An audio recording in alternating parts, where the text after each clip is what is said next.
count down and launch myself out of bed. For whatever reason, the visual of the rocket gave me hope for the next day. And that hope was my spark.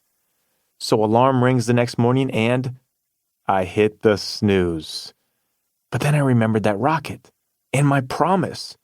Here's the thing about hesitation, which has taken me years of research to understand. There is a 5-second window that defines your whole life. This 5-second window will determine how much money you make, how happy you are, how fulfilling your relationships are, and how purposeful you feel. Because it's in that 5-second window between a thought you have and the action you either take or don't take that the chain of events is set off. And as soon as you hesitate, you give your brain the chance it needs to start making up excuses about why you can't do something. That's when anxiety, fear, and imposter syndrome hijack your life. Though I didn't know all the research that morning after the rocket ship, I did remember the promise I made to myself. So as soon as I hit the snooze, instead of burying myself back under the covers of my bed, I started to count back.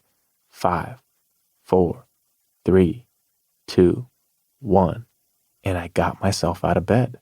That day, the kids made it to school on time, and over the course of the next few months, creditors were called, appointments with the bank were made, and my husband and I started to have conversations again. It wasn't perfect, but one action at a time, we started digging ourselves out of the dark hole we'd fallen into. And that's what this book is about to teach you. I can't wait to see where it takes you. You are one decision away from a different life, a better life.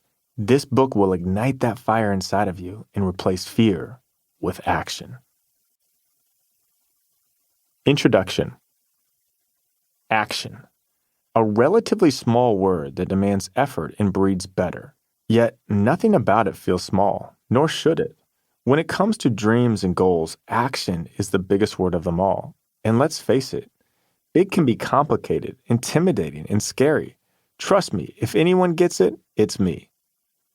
I've been there before, in the same boat you are as you listen to this book. Afraid of action, afraid of failure, afraid of a lot of things.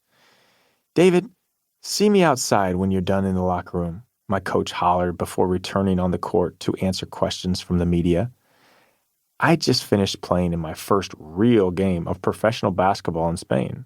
I'd always dreamt of playing in the NBA, and I'd be lying if I didn't tell you I'd always dreamt of playing basketball professionally in Spain. My older sister studied in Spain for 2 years, during which I vicariously lived through her stories and photos.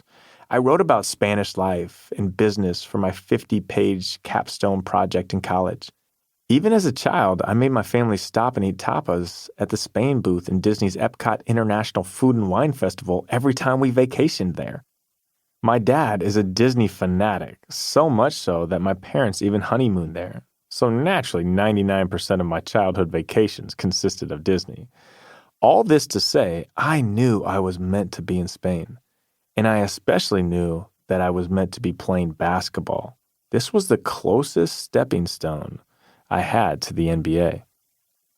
As I waited outside the locker room, I took in the brisk early fall evening. The backdrop of the Basque Mountains lining the northern Iberian Peninsula was like a picturesque painting. The breeze coming off the Cantabrian Sea blew in my hair, adding the refreshing touch I needed after a hard-fought game. I felt good, really good. I was meant to be here. I just knew it in my bones. "David," Coach called out as he motioned for me to join him on the opposite side of the street. "Walk with me." I figured he would tell me he had hand-selected me to be the captain of the team, to be the on-court extension of himself, the player-coach essentially. But when his next words hit my ears, I suddenly wished that I could no comprendo, but I understood. I understood far too well.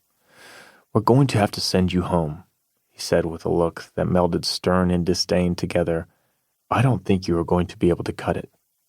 My heart sank. My body sank. I tried to hold it together, but inside I was crumbling.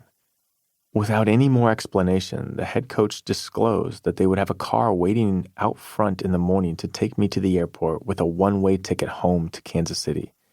And just like that, it was over. Gone.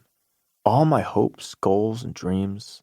washed away in a single breath. To keep listening to this audiobook, I've left you a link in the description so you can do it at no cost thanks to Audible's 30-day free trial.